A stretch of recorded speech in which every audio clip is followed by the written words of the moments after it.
She was humming again. That same soft tune she always did when she chopped lemongrass. I never asked what the song was. I didn't need to. It felt like stillness, like breath. I leaned on the doorframe, watching her work, and I said it without thinking. I never thought I'd find this kind of peace again. She turned her head, smiled, and went back to slicing. No answer, no questions, just that quiet smile. It was enough. I lowered myself into the wooden chair by the fan, feeling the air blow against my calves. My heart wasn't racing for once. That alone was a miracle. After the divorce, after the surgery, after sitting in that empty Ohio apartment watching dust collect on my daughter's graduation photo, I didn't think I had anything left in me to restart. But then I saw Lynn. The first time was at a little cafe by the water. My friend Carl nudged me and said, "That's the girl I told you about. She helps guys like us, cleaning, groceries, basic stuff. Quiet girl, honest." I said I didn't need anyone. He laughed. "That's what you said about the nurse too, and then you almost choked on a vitamin." I met her 2 days later. She was early. That stood out. Most people here were late to everything. She brought a tiny notebook, asked what food I liked, how often I took my pills, if I had any allergies. "I don't cook spicy unless you say okay," she told me. Her English was decent, not perfect, but clear, clean. "You live alone?" she asked, looking around. I nodded. "Just me. Been that way for a while." She didn't ask why, didn't pry, just nodded like she understood something. "I come. 3 days first. If good, we talk again." That's how it started. Nothing dramatic, no spark, just silence that didn't hurt. She didn't wear makeup, tied her hair back, wore the same faded jeans and soft pink shirt every time. She moved like someone who didn't want to disturb anything. By the second week, she was coming daily. Said she didn't mind. Said it was close to her cousin's house. I offered a little more money. She shook her head. "If okay later, we talk." I didn't push. I liked that she didn't treat it like a business. I liked that she never asked me about America, never mentioned. The war never brought up visas or documents or plans. Just food, clean clothes, fresh fruit. She left things behind too. A wooden comb, a pair of socks, a tiny chipped Buddha that sat on my windowsill now. "Good luck," she said once, catching me staring at it. "He bring quiet heart." I remember smiling at that. Quiet heart. That's exactly what I needed. I started noticing things like how she folded towels into perfect squares, or how she hummed when the rice cooker beeped.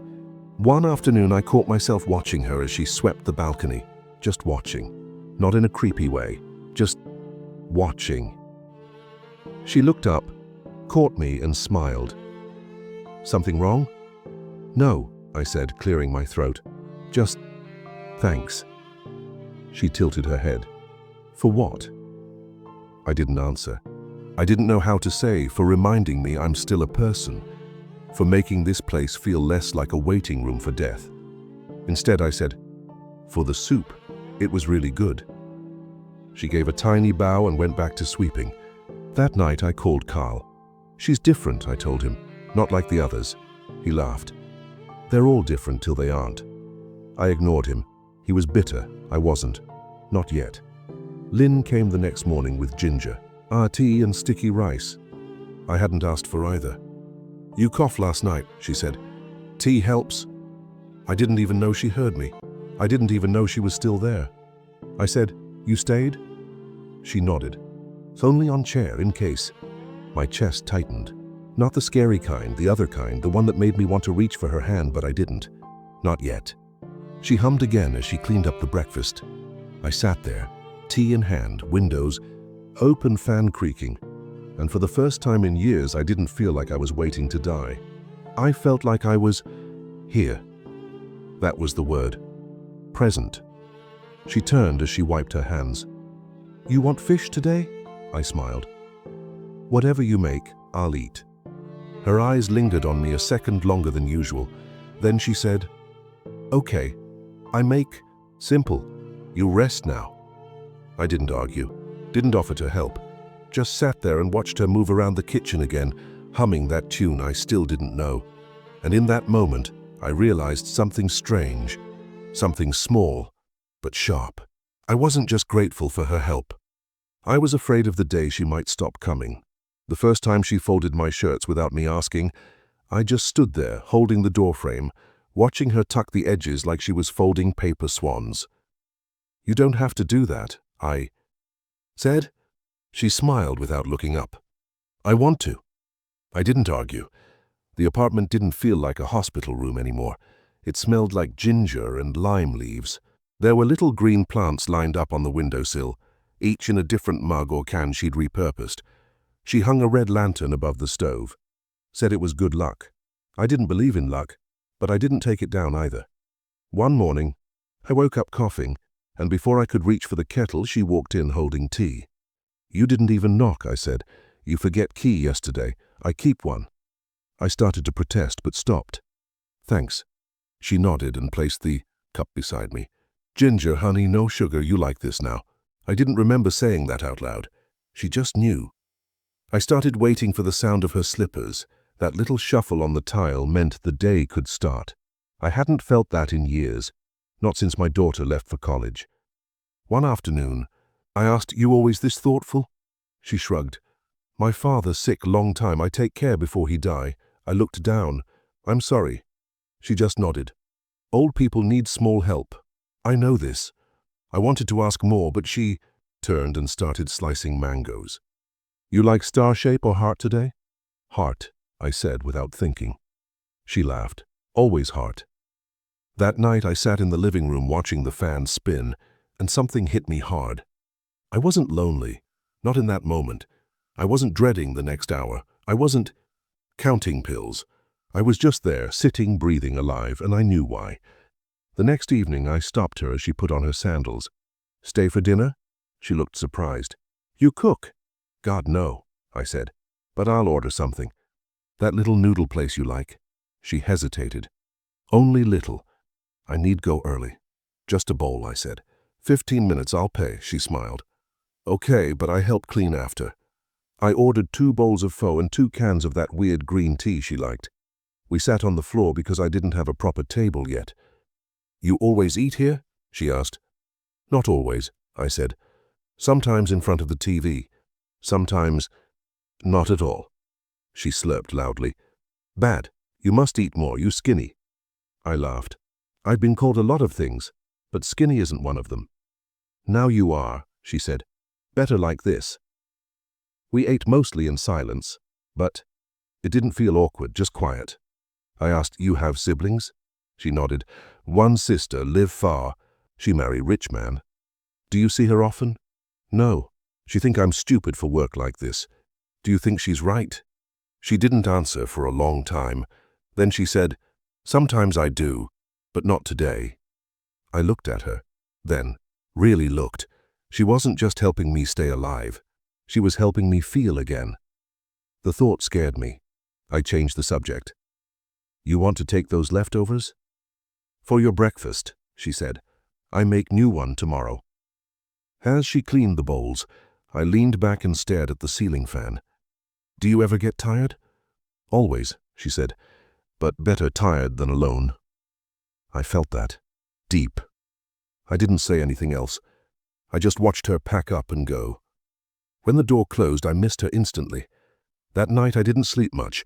Not from pain, just from the thought of her slippers on tile, her soft laugh, her quiet presence. I hadn't felt anything this gentle in a long, long time, and I realized, somewhere between the folded shirts and the mango hearts, I'd started smiling again. The first time she rubbed my back, I didn't know what to say. I'd woken up gasping a little, chest tight, the way it sometimes got when the humidity climbed too fast. I was sweating through my shirt, trying to breathe slow like the doctor taught me, and suddenly I felt her hand on my spine. "Breathe slow, Anne," she whispered, "like this." She moved her palm in slow circles, light pressure, not pushing, just there. I didn't know she was still in the apartment. I didn't even ask why. I just focused on the rhythm of her hand. When it passed, I sat up and looked at her. "Thanks." She smiled, pulled the blanket up around me and said, "You okay now?" I nodded. "What did you just call me?" "Ah," she said, Like big brother, but not same, it's close person. Not blood, but heart. I didn't answer. I didn't know what to say. I just leaned back and let my eyes close. That was the first night I noticed she'd started staying. Sometimes in the chair, sometimes curled on the floor beside my bed. For safety, she said when I asked. You fall again, I help fast. I wanted to believe that's all it was. One evening the power cut out. Whole block went dark. No fan, no TV, just crickets outside and the sound of her lighting a candle. You have many candles, she said. You think blackout every day? I chuckled. No, I just like being prepared. You American. All Americans say this. It's true, I said. After 50, we all get paranoid. She brought the candle over and set it between us. We sat on the floor near the balcony, watching the flicker against the wall. You scared of dark? She asked. Used to be, I said, when I was a kid. Me too, she said. When father drink, I hide under bed. I looked at her then, noticed the way the shadows moved across her cheek. You okay now? Long time ago, she said. Not important. But I saw something pass through her eyes. I didn't push. Instead, I said, I have a daughter. Where she live?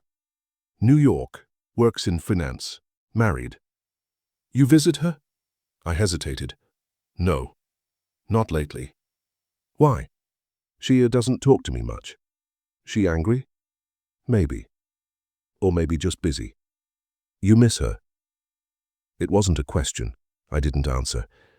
She reached over and touched my hand, just once, no words, just that warm, silent touch. And in that moment something shifted. Not because it was romantic, because it felt like someone saw the emptiness and didn't look away. After that, she stayed over more. She started bringing a little overnight bag, toothbrush, extra shirt. She'd curl up on the futon by the balcony and say, I sleep here, you safe now. I asked once, why are you really doing this? She looked at me. Because I don't like to see you alone. There's plenty of lonely guys in Vietnam, I said. Why me? She smiled. You don't ask for too much. I didn't know what that meant, but I clung to it. She started, trimming my nails, said I was bad at it. She brought ointment for my feet. Circulation, she said. Old man need help. I'd pretend to be offended, but deep down I liked it. Liked being cared for. Liked not having to ask. One night, I was lying there staring at the ceiling, and I heard her breathing from across the room. I whispered, You asleep? Almost. Thanks for today. You say thank you too much, she mumbled. Good men don't need say every time. Then how do I show it? She was quiet a long time. Then she said, Just don't leave. I didn't sleep much that night. Her words rolled around my chest like thunder that never breaks into rain. I hadn't planned to fall for anyone. I just wanted comfort. Quiet. But it wasn't quiet anymore. It was tender, gentle, and terrifying. Because every night she stayed, I needed her more.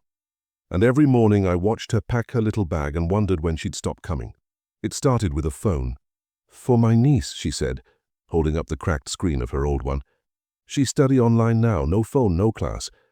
I didn't even blink. What kind? She shrugged. Cheap one. Samsung, okay. I went with her to the shop down near the river. She picked one quickly, didn't grab the most expensive, didn't act greedy. She really needs this? I asked. Yes, she said. No father, just me help her sometimes. That was the first time I handed over my card. For something that wasn't for me. It felt good, honestly, like I was useful again. Then a week later, it was her mother's teeth. Pain too long, she cried yesterday. There's no clinic closer to her. Only local one, bad tools, no numbing. I want her go city. I paused. How much are we talking? 3 million dong, she said. Not too much, just help. I did the math in my head. A little over $100. I handed her the money without thinking. She'll be okay? Yes, thank you. She kissed my cheek that night before curling up on the futon. I didn't say anything, just listened to her breathe. A few days later I asked, How's your mum doing? Better, she said. Tooth gone. Sleep good now. Tell her I said hi. She hesitated. She don't speak English. I know, but still, I'd like to meet her someday. She busied herself with the dishes. Maybe later, she's shy, scared of foreigner. I let it go, but it stuck in my chest longer than it should have. After that, there were more things. A school fee for her cousin. New shoes, a bill she said her neighbor fronted for her. All of them small, nothing outrageous. But every time I reached for my wallet, something tugged at me. A voice I kept shoving down. I told myself I was helping. I told myself this was what couples did, even if we never called ourselves that. One night over dinner, I said, "Lynn, can I ask you something?" "You can always ask," she said. "Why haven't I met anyone in your family?" She looked up, blinked. "You don't want meet them?" "I think I do. You not understand. My village, not like here. Very old thinking, poor house. They feel shame. I wouldn't judge them." "They judge you," she said. "Too old, too different." That stung, but I nodded. "Maybe just one time, even just a hello." She got quiet. "Maybe later. Not now." I told Dave about it the next day over coffee. "That's not great," he said.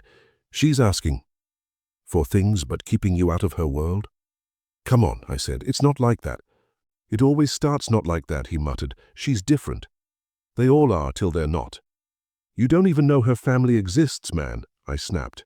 "She's not." "Scamming me." He held up his hands. "Okay, I'm just saying, keep your eyes open." I walked home pissed off. Dave had always been bitter, divorced twice, screwed over in Bangkok. I wasn't like him. Lynn wasn't like those other women. But that night, when I handed her another envelope for her cousin's school books, I noticed something. Her smile didn't reach her eyes.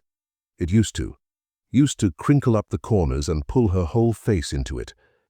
Now it just flickered, quick and practiced. "You okay?" I asked her. "Yes, why?" "You seem tired." "Too much worry," she said. "Money, family, many things. Not you. Never you." I wanted to believe her. I needed to. But as she turned away and started folding laundry, I felt something shift. It was small, like a thread snapping inside me. Quiet, but real. Doubt. Not loud yet. But there. Just enough to make me wonder who else she smiled like that for. I woke up to silence. No fan humming, no soft rustling from the futon. I blinked into the dark. "Lynn?" Nothing. I sat up slowly, checked the bathroom. Empty. I shuffled barefoot to the front door. Unlocked. My gut twisted. I waited. I didn't call her. I didn't want to sound like some jealous fool. But when the clock hit 3:47 a.m. and the hallway stayed silent, my hands started to shake. She came in just after 5, sandals in one hand, shirt damp with sweat. "You okay?" I asked. She jumped. "Yes, sorry. Cousin, she's sick. Go hospital." "I stay with her. You didn't take your phone." "Battery die," she said, eyes low. "I hurry, I forget." I wanted to believe her. "Which cousin?" "Leon." That name didn't match the one she told me the week before. I stared at her. She looked tired or guilty. Or maybe I was just seeing things. "You want eat?" she asked. "No. I just wanted to know you're okay." She nodded, went to the sink, started rinsing her hands like the conversation never happened. The next morning I said, "Maybe I can visit your cousin. Bring something." "No need," she said quickly. "Already better. Still, I'd like to meet her. Another time." I let it go. Again, that afternoon I asked, "So, Leon is the one who needed the school books, right?" "No, that was Mai. I thought you said Mai was the one with the tooth problem." She paused. "No, that was my aunt. You said your aunt was in Saigon." She didn't answer. Just got up and refolded the towels that didn't need folding. I told myself it was just language differences. I told myself I was overthinking it, but it kept scratching at me. That evening, I stepped outside to get air and came back in quieter than usual. She didn't hear me. She was on the couch, phone to her ear, laughing. Not giggling, full belly laugh, the kind she never made around me. "No, no, he believed me," she said in Vietnamese. I didn't catch the rest. just stood there. She looked up, froze. "Who was that?" I asked. "Friend," she said, slipping the phone away. "Girl from my work before." "What's so funny?" "Just joke." "About me?" "No," she said quickly. "Different thing, you not understand. Try me." She looked down. "You angry?" "No, I'm confused. You were gone all night. Now you're laughing with someone in a language I don't understand. And I'm just supposed to sit here? You don't trust me?" "I don't know," I said. "Should I? I stay with you every night. I cook, I clean, I help you. Why you ask this?" "Because none of it feels real anymore." She stood up, grabbed her bag. "I go now. You not believe me, I go." "Lynn, I come back tomorrow if you want." She left before I could stop her. I sat there listening to the door click shut. My chest wasn't tight, not from health, from something deeper, something that whispered, "You're being used." But I didn't want to believe that. I still hoped maybe I was wrong, maybe I misunderstood, but deep down I knew. That laugh wasn't mine. That phone call wasn't for me.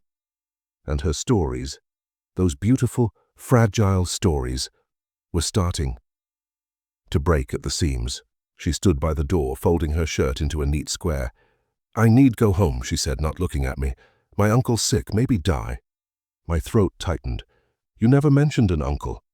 "He far, not close, but family still." I nodded slowly. "For how long?" "1 week, maybe less." "You want me to come with you?" "No, not good." "Because of me or because of them?" She paused, then said, "They don't understand." "Right." I watched her zip the bag. "You need anything? Money?" She hesitated just long enough to sting. "Only little, for ticket and hospital food." I pulled out 2 million dong and slipped it into her hand. "Stay safe. Let me know when you get there." She nodded, kissed my cheek and left without saying much else. That was the last time I saw her. I waited the first night thinking maybe the bus was late. I waited the second night convincing myself she forgot to charge her phone. By the third night, I was staring at my screen every hour. No call, no message, no, "I'm okay." Just silence. I messaged her once. "Are you safe?" No reply. 2 days later I wrote, "Should I be worried?" Nothing. I paced the room, checked my Wi-Fi, restarted my phone like some idiot. The apartment felt colder. The fruit bowl sat untouched. Her slippers were still by the door. The toothbrush in the holder hadn't moved. I stopped sleeping. Every sound outside made me rush to the window. I even walked to the bus stop near her supposed village line, just to feel like I was doing something. Nobody there knew her name. Nobody had seen her. By week 2, I stopped pretending. I knew. Somewhere deep inside, I knew. But knowing didn't make it easier. It made it worse. Because it meant every small moment, every laugh, every meal, every goddamn folded towel was part of a lie I wanted to believe. I stared at my reflection one morning and said aloud, "You got played." My voice cracked on the word played. Week 3, I got a text, just 5 words. "I think we need space." So I stared at it for a full minute, blinking like it might change if I looked hard enough. I wrote back, "You disappeared. No call, no message. Now this?" I waited. No typing bubbles, no dots. I wrote again. "Was I just your wallet?" Silence. The kind that swallows you whole. I stared at the screen until my eyes burned, then threw the phone on the couch. My chest wasn't tight, it was hollow. That was worse. Pain meant something was still alive. This just felt like smoke after the fire. I didn't cry, I didn't scream. I just sat there, knees pulled up, like a man who lost something he never really had. I messaged her 3 times before she finally agreed to meet. The first one I wrote, then deleted. The second I sent at midnight. The third just said, "Please, just once." She replied the next morning. "Café Puong, 4 p.m., only short time." I sat there 20 minutes early, heart pounding like a schoolboy waiting for his crush. I kept rehearsing what I'd say, how I'd keep my voice steady, how I wouldn't fall apart. I wanted answers. I wanted to know if any of it had been real. I wanted closure, I told myself, but deep down, I just wanted her to look me in the eye and say she missed me. She walked in at 4:07, sunglasses on, lips done up in a color she never used to wear. Her nails were long, glossy, perfect. The purse on her shoulder looked new, expensive. She slid into the chair across from me like we were two strangers meeting for a job interview. "You look good," I said, because I didn't know what else to say. She smiled a tight smile. "You look tired. I haven't slept much. You shouldn't worry so much." I looked at her hands, the ones that used to peel mangoes into hearts for me. "I waited," I said. "For 3 weeks I sat in that apartment wondering if you were hurt or if you were even alive. I told you I needed space. That's not space, Lynn, that's vanishing." "You messaged too much," she said. "I feel pressure." I was worried. "I didn't ask for worry." My jaw tightened. "Was it all fake?" "No," she said calmly. "You were kind to me. You helped me." "That's not what I asked." "You want me say I love you?" Her voice didn't crack, mine almost did. "I want the truth." "You want your truth," she said, "not mine." "Then tell me yours." She leaned back in her chair, crossed her arms. "You think money means love. You gave things. I said thank you, that's all. I gave because I cared. And I took because I needed. You think that mean forever?" I thought it meant something. "It did," she said. "You were generous. Not loving, generous." That word hit like a slap. I looked away, stared out at the street, just to keep from breaking. "Did you laugh at me?" "No." "Did you care?" "In my way." "That's not enough." "Maybe not for you." The silence between us stretched long. I could hear the clink of dishes from inside, someone's scooter rumbling by. I swallowed hard. "You lied, Lynn." "I didn't," she said softly. "You just believed your own story. You let me. You wanted to believe. I never said the words." "You didn't have to." She stood up. "I have to go." "Of course you do." "Don't be angry," she said. "You're a good man." I shook my head. "Don't say that." "It's true." "Then why does it feel like I got robbed?" "Because you gave too much." I stood too, hands trembling. "I hope the purse was worth it." "Don't be small," she said. Not angry, just cold. I stared at her one last time, trying to find the girl who used to hum in my kitchen. She wasn't there, just this stranger with new nails and an even newer heart. I turned and walked out before I cried. The cup was still on the shelf, that chipped. Blue one she always used for ginger tea. I hadn't touched it, couldn't. I just stared at it from the couch every morning like it might tell me something I didn't already know. The apartment smelled like rice and dust. I hadn't cooked in days. I didn't see the point. Her folded towel still hung on the bathroom rail. The little Buddha statue she brought still sat by the window. I couldn't throw any of it out, not yet. Maybe not ever. I sat there for hours, not moving, just breathing, just thinking. I kept hearing her laugh, not with me, but on that phone call. The one where her face lit up in a way it never did when I told a joke. I saw that expression every time I closed my eyes. And I hated it. I hated that it still made me miss her. I picked up the pill organizer from the kitchen counter. "You forgot these once," I said out loud. "Remember that?" She didn't. But I did. One of the days she didn't show up, I skipped 2 doses. Chest flared up bad that night. I told myself it was just an accident. Told myself she was tired. But now I wondered, was she even thinking about me that day? Or was she already somewhere else with someone else? The envelopes were still stacked in the drawer. The ones I used to give her money, always cash, always quiet, never receipts. I didn't want to know. Maybe I didn't care back then. Maybe I cared too much now.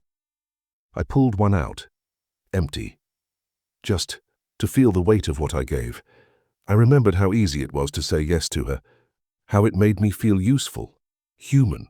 I hadn't felt like a man since the divorce, since the surgery, since my daughter stopped calling. Lynn made me feel needed. That was the trick. That was the real hook. Not the food, not the soft words, just The illusion that I mattered again. I whispered into the empty room. It wasn't even about love, was it? The silence hit harder than any answer could. I leaned back in the chair, hands shaking, and tried to piece it all together. Every lie. Every moment I ignored the truth because it felt good to believe in the version she let me see. But the pieces didn't fit anymore. They never really did. I forced them to, because I was lonely, because I was tired, because something inside me needed her far more than she ever needed me. I didn't lose her. I lost myself. The part that trusted. The part that believed kindness always came back around. The part that thought maybe, just maybe, I'd get a second chance at something real. I gave her money, time, energy, hope. But the worst part wasn't what she took. It was what I gave willingly, just to feel full again. And when she left, she didn't just walk out of this apartment. She walked out with the last soft part of me. And I let her. I stood in front of the mirror longer than usual that morning. The steam from the shower faded off the glass, but the fog inside me hadn't. I looked older. Not just in the face, but in the eyes. My hair had thinned more since I got here. My gut hung heavier. My shoulders drooped like they'd finally accepted gravity. I used to glance at mirrors. That day, I stared. I said to my reflection, "You gave it all away, didn't you?" And I waited for the man in the mirror to argue. He didn't. I walked to the kitchen, grabbed her old cup and filled it with water instead of tea.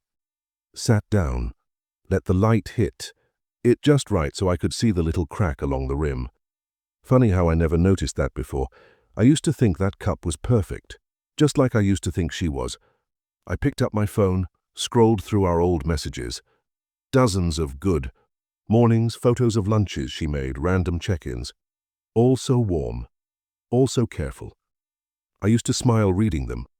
Now I studied them like a map, trying to find where the truth ended and the performance began. One message stood out. "You always make me feel safe." That one hurt the most, because it wasn't about her. It was about me. I wanted to feel safe. I needed someone to believe in me again, and I handed her that job like it was hers to carry.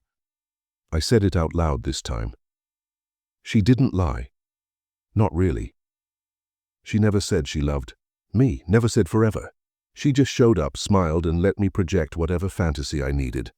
She played the part. But I wrote the script. Every word, every scene. I cast myself as the savior, the provider, the man who could be enough, even after everything I'd lost. I walked back to the mirror, looked again. "You're not broken," I whispered, "just stripped." That was the word. Stripped of illusions, of comfort, of the soft lie that someone else could fix what I never wanted to face myself. I didn't hate her. I pitied us both, me for believing, her for needing to pretend. Maybe she did care in her own way. Maybe she didn't. But that wasn't the point anymore. I took one last look at the man in the mirror, the one who came here to heal, the one who fell for the warmth of a stranger because his own heart was too cold to recognize real from reflection. I said, "It's time to stop blaming her." And for the first time since she left, I believed it. The new apartment is smaller. No view of the river, just the rusted tin roof of the shop below, and a palm tree that taps the window when the wind picks up. But it's quiet, clean. The kind of place no one decorated for me. I picked the curtains, bought the dishes, folded the towels myself. The lady downstairs sells noodles and calls me uncle. She gives me extra fish balls sometimes and I don't ask why. I just smile and say, "Come on." That's enough. That's the only Vietnamese I've held on to every morning. I walk past the street where she used to wait for the bus. The bench is still there. The old man still sells lottery tickets by the corner. I nod to him, he nods back. We never talk. I think he knows. One morning I saw a woman wearing the same pink shirt Lynn used to wear when she cleaned the windows. My chest jumped, then calmed. It wasn't her, just someone with long black hair and good posture. I didn't stop walking. I see Lynn sometimes, not in real life, in flickers. The way the tea steams from a chipped cup, the sound of slippers on tile. The moment a woman laughs too softly into her phone, and I hear a ghost of that same cadence. But she doesn't live in my heart anymore. Not like before. Now she lives in the background, in smells, in silences. She's not a wound, just a shadow that passes when the light hits from the side. I told the noodle lady, I'm thinking of going back to the US soon. She frowned. Why? I shrugged. No reason to stay. She wiped her hands on her apron and said, You always eat alone. That mean you belong here now? I laughed. It was the first real laugh in months. That's one way to look at it. Some nights, I still sit on the balcony with my tea and wonder what she's doing now. If she ever thinks about me, if she ever feels guilty. But I don't chase the answers anymore. I don't write messages I'll never send. I don't check her page or scroll through old pictures. I let it be what it was, a story I needed, a story that broke me open and showed me everything I still had to learn about myself. One afternoon, a man at the park asked me, You here long time? I nodded. Long enough. You like Vietnam? I smiled. I'm still breathing, aren't I? He laughed, not understanding the weight behind. Hit? That was fine. Not every truth needs translation. I walk every day now. Past the places we used to shop. Past the cafe where she said goodbye. Past the pharmacy where I once bought her cold medicine because she said she couldn't afford it that week. I walk through it all, not around it. That's the part that matters. Healing didn't come in a plane ticket home. It didn't come in a new woman or a new language. It came in a bowl of soup from a kind stranger. In the stillness of mornings where I make my own tea. In the quiet peace of knowing I gave love, even if it wasn't returned the way I hoped. That's enough. I came here to escape the noise, the divorce, the hospital, the daughter who stopped calling. I thought maybe I'd find a soft ending in a foreign land. What I found instead was a truth I hadn't expected. Sometimes the pain doesn't go away. You just learn to carry it better. Lynn didn't ruin me. She reminded me how fragile love is when it's built on loneliness, and how strong a man can become when he learns to let go. I stayed, not because I'm stuck, but because this is where I learn to feel again, to fall, to rise, to sit with myself and not hate what's left. Some days I still miss her voice, but more than that, I'm grateful for the silence. Because in that silence I found someone I thought I'd lost a long time ago. Me, and I'm still breathing. In Vietnam.